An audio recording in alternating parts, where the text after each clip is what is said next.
తలంపులను తీసుకోవాలి.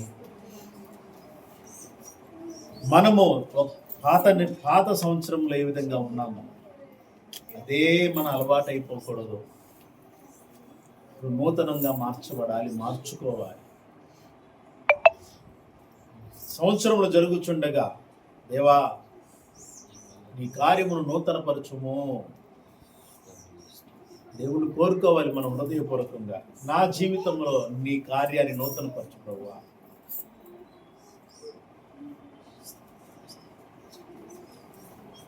నూతనమైనటువంటి ఆత్మ, నూతనమైన ఆలోచన తలంపులు, నూతనమైనటువంటి స్వభావం దేవుడు ఇస్తానన్నాడు. దయచేసి ఈ సంవత్సరం ఇది మొదలు పని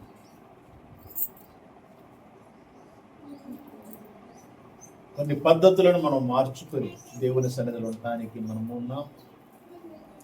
హృదయపూర్వకంగా ఆరాధనతో ప్రభువుని కోరుకుందాం. ప్రభువా నన్ను నూతనపరచు,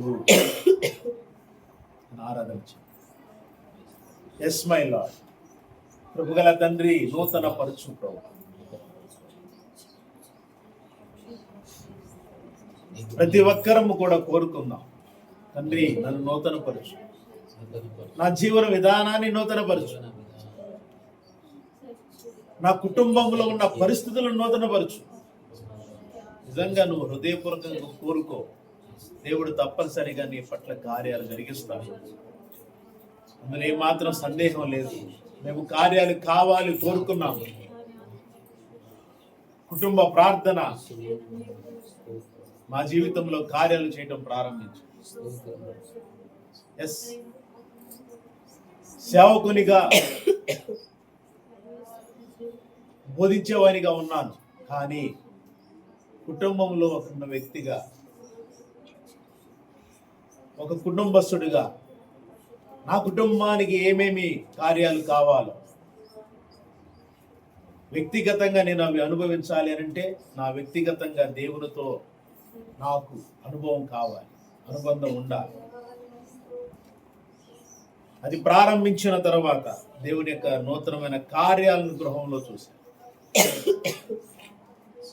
ఎవరికి వారముగా మా కుటుంబం నలుగురుము కూడా నూతన కార్యాలను చూశాం. దేవునికి ప్రతి దినము దేవునికి ఇవ్వటం వలన దేవుడు నూతన కార్యాలు జరిగిస్తున్నాడు.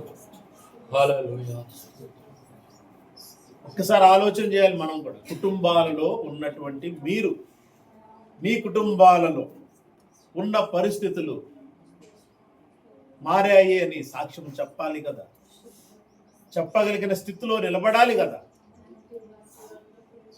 ఆలోచించి ఆర్థికంగా మనం పొందుకుంటూ ఉంటుంటే అది కాదే నూతన కార్యం. ఆత్మలో నూతన కార్యం. నలుగురు ఉన్నటువంటి కుటుంబంలో హృదయాలలో నూతనమైన ఆత్మకార్యం జరిగితే ఆ కుటుంబము ప్రశాంతంగా శాంతి సమాధానంతో ఉంటుంది. ఏం తిన్నా జరగపోయింది.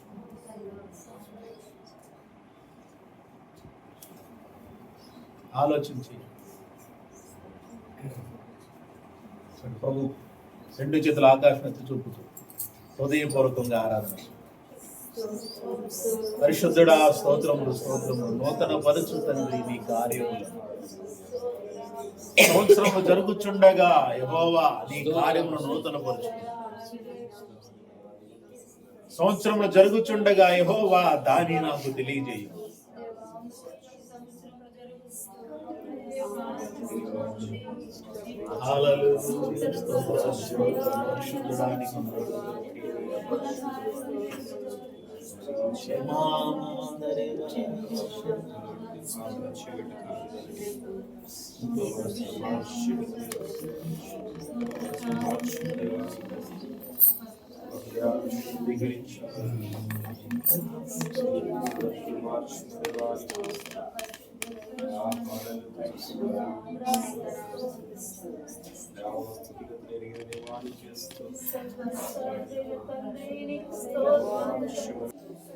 కనికర సంపన్నుడా స్తోత్రం, కరుణా వాత్సల్యత కలిగిన దైవమా స్తోత్రం.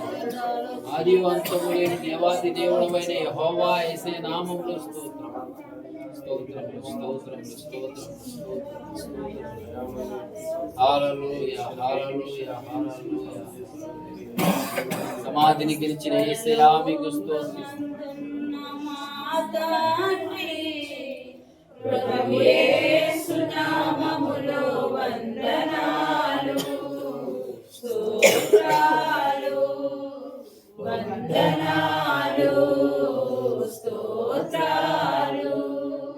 క్షమించుము కృప చూపుము కృపలో నన్ను దాయుము. అందరూ హృదయపూర్వకంగా అడుగుతారా? క్షమార్పణ కృపలో నన్ను దాయుము. క్షమించుము కృప చూపుము కృపలో మమ్ము దాయుము. క్షమించుము కృప చూపుము కృపలో నన్ను దాయుము. పరలోకమందున్న మా తండ్రి, ప్రభు యేసు నామములో వందనాలు స్తోత్రాలు వందనాలు స్తోత్రాలు. అందరూ ఒప్పుకుందామా? నిత్యము పెదవుల గలవాడను, అపవిత్ర పెదవుల జనముతో నేనున్నాను. అపవిత్రమైన పెదవుల గలవాడను, అపవిత్ర పెదవుల జనముతో నేనున్నాను. క్షమించుము కృప చూపుము కృపలో నన్ను దాయుము. క్షమించుము కృప చూపుము కృపలో నన్ను దాయుము. పరలోకమందున్న మా తండ్రి, ప్రభు యేసు నామములో వందనాలు స్తోత్రాలు వందనాలు స్తోత్రాలు.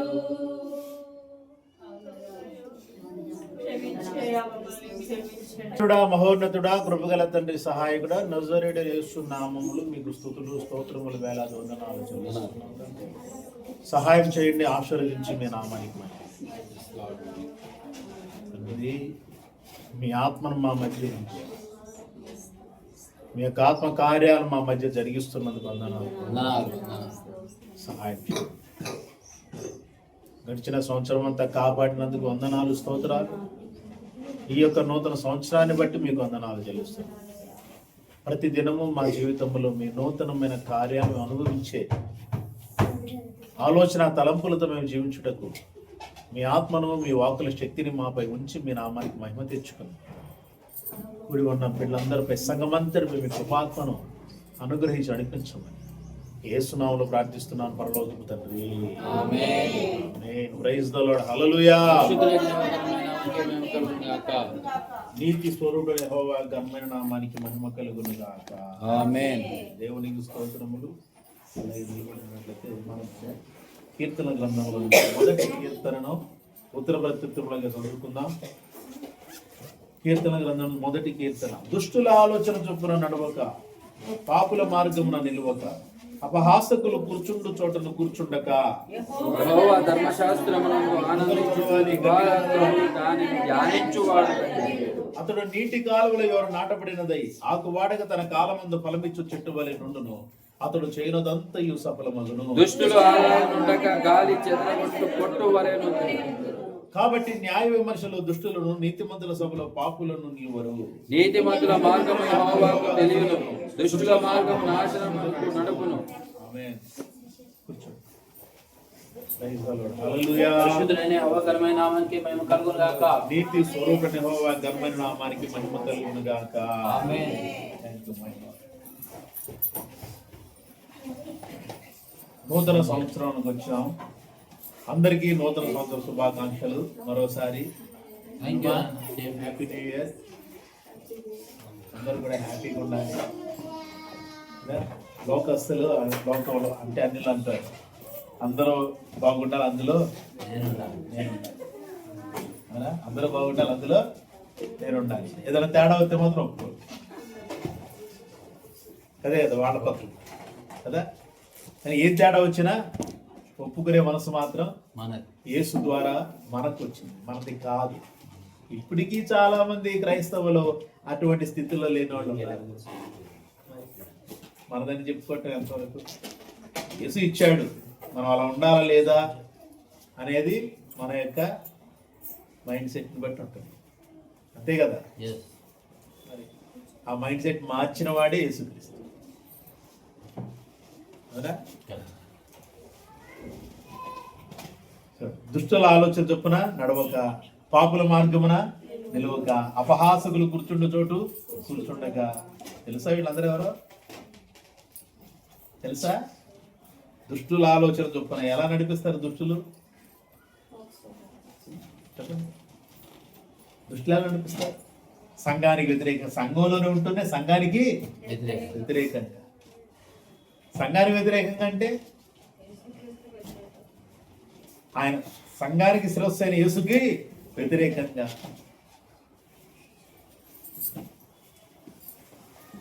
అంటే ఏం మాట్లాడతారు? ఏవో మాట్లాడతారు, ఏమైనా మాట్లాడచ్చు. కాబట్టి దృష్టి అంటే నేను బయట గురించి మాట్లాడట్లా, సంఘం గురించే నేను మాట్లాడతాను. పాపుల మార్గం నిలవక, అపహాసులు కూర్చుండ చోటు కూర్చుండగా, యెహోవా ధర్మశాస్త్రమును ఆనందించుచు దివారాత్రము దాన్ని ధ్యానించేవాడు ధన్యుడు. ఎప్పుడు ధ్యానించాలంటే దినము మరియు రాత్రి ధ్యానం చేయాలి, చదవటం కాదు. చదవటం ఎవరైనా చదువుతారు, కానీ దాన్ని ధ్యానం చేసేవాళ్ళు ఎంతమంది? ధ్యానం చేస్తేనంటే దాన్ని ఏమంటారు? పశువులకు ఆహారం తినే స్థితి ఉంది, మనుషులకు ఆహారం తినే స్థితి ఉంది. పశువులు ఆహారాన్ని తినేసి మింగేస్తాయి, మనం మింగేస్తాం. కానీ పశువులకి దేవుడు ఇచ్చినది ఏంటంటే అది మళ్ళీ అరాయించుకోవాలంటే అది నెమర వేయాలి. మనకు ఆ స్థితి లేదు. మనకెందుకు? మనకి మన సిస్టమ్ అంతా కూడా దేవుడు ఏర్పాటు చేసింది, మనం తిన్నది తిన్నట్టుగా అరిగిపోద్ది, బయటికి వెళ్ళిపోద్ది. అది అరగాలి అంటే వాటికి నెమర వేయాలి. మళ్ళీ అది నెమర వేస్తుంది, తినేసిన దాన్ని మరలా అది నెమర వేయడం ప్రారంభించింది. అలాగా అది ఆరోగ్యంగా ఉంటే ఆవులు కానీ గేదెలు కానీ మంచి పాలు ఇచ్చాయి. ఓకేనా? అలాగే క్రైస్తవుడు వాక్యాన్ని ధ్యానం చేయాలి. ధ్యానం చేయటం అంటే అలాంటిదే. అంటే అందులో ఉన్నటువంటి విషయాన్ని మనం ఏం చేయాలి? పదే పదే పదే పదే చదువుతూ ఉండాలి, ధ్యానం చేస్తూ ఉండాలి ఒక్కొక్క పదం. అందుకని ఒక పదం వెంబడి పదం చదివితేనే మీకు వాక్యం అర్థమయ్యింది, లేకపోతే అర్థం. పదాలన్నీ చదివేస్తే అందులో 2-3 పదాలు ఎగరగొట్టేసి వాక్యం చెప్తుంది, అది గొప్పతనం, అది కాదు, పద్ధతి కాదు. పదాలన్నీ చదివేస్తాం, పదాలన్నీ చదివేసి అందులో 2-3 పదాలను తీసుకొని వాక్యం చెప్పేస్తే కాదు. ప్రతి పదాన్ని, దానికి ఉన్నటువంటి అర్థాన్ని, దానిలో ఉన్నటువంటి విషయాన్ని చెప్పాలి అంటే దాన్ని ధ్యానం చేయాలి. మనం దుష్టులను తీసుకురావంటే బోల్డ్ అంత వస్తుంది భారతం దుష్టుల గురించి. దుష్టులతో ఆలోచన అంటే వాడు ఒక ఆలోచన ఎందుకు ఇస్తున్నాడు? దుష్టుడు నిన్ను చెరిపివేయాలని, అందుకని నడవద్దు అంటున్నాడు. దుష్టుడు నిన్ను చెరిపేస్తాడు తన ఆలోచనతో. కాబట్టి వాడు ఆలోచన చొప్పున నువ్వు నడవమాక, పాపుల మార్గం నిలవమాక. పాపులు వెళ్ళే మార్గం ఉంది, ఆ మార్గం నువ్వు నిలవద్దు. అంటే పాపులు వెళ్ళే మార్గం ఏంటి అంటే అదొక విషయం ఉంది, చాలా బోల్డ్ అంత ఉంది మనం తీసుకుంటే. అలాగే అపహాసకులు కూర్చోండి చోటు కూర్చోండొద్దు. మనుషులను అపహాస్యం చేసేవాళ్ళు, దేవుడిని అపహాస్యం చేసేవాళ్ళు, వాళ్ళు కూర్చుంటే చోట కూర్చోండొద్దు. ఎందుకు? నువ్వు కూడా అపహాసపాలవుతావు. కాబట్టి ఇవన్నీ చేయకూడదంటే యెహోవా ధర్మశాస్త్రం ఆనందించి దివారం ధ్యానించేవాడు ధన్యుడు. అంటే అవన్నీ చేయకుండా ఇది చేసేవాడు ధన్యుడు. అంటే మనము ధన్యులుగా ఉండటానికి పిలువబడ్డాము. అన్యులుగా ఉండటానికి కాదు. అర్థమైందా? ధన్యులుగా ఉండటానికి పిలువబడ్డాం, అన్యులుగా ఉండటానికి కాదు. కాబట్టి ఇలా మనం చూడండి, అతడు ఎలా ఉంటాడు? అతడు నీటి కాలు ఎవరు నాటబడింది ఆకువాడక తన కాలం ముందు ఫలముచ్చు చెట్టు వలె ఉంటాడు. ఎస్, ఇది ఎన్నోసార్లు మనం ధ్యానం చేసాం. పచ్చగా ఉండాలి. క్రిస్మస్కి ట్రీ ఎందుకు పెడతారు తెలుసా? ఆ ట్రీ లాగా నువ్వు పచ్చగా ఉండాలి. చెట్టు ఎప్పుడు పచ్చగానే ఉంటుందా? ఎండిపోదా? ఎండిపోద్ది. మరి క్రిస్మస్ ట్రీ ఎప్పుడు ఎండిపోదు. ఆర్టిఫిషియల్ కదా, ఆర్టిఫిషియల్ కాబట్టి. అది ఆర్టిఫిషియల్ కాబట్టి ప్లాస్టిక్ అంతే. 1500 2000 మినిమం. సైజుని బట్టి పెట్టాలి. ఇంత చెట్టు ఎవరు పెడతారా? పెడితే ఏం కనపడదు అని చెప్పి వాడు పెద్దదే ఎత్తాడు. ఇంత చెట్టుదే ఎక్కడ పెడతావు? తీసుకొచ్చి ప్లాస్టిక్ది టేబుల్ మీద పెడతాం. టేబుల్ మీద పెడితే అందరికి కనపడింది ఓకే అక్కడ చెట్టు ఉందని.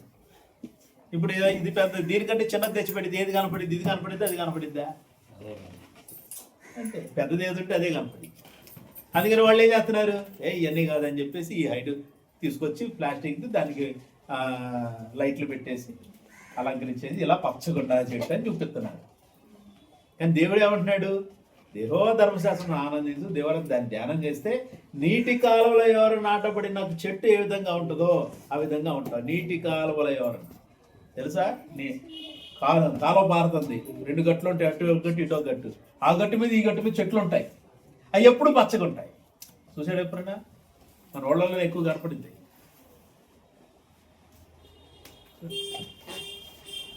ఎప్పుడు పచ్చగుంటాయి ఆ చెట్లు. ఎందుకు?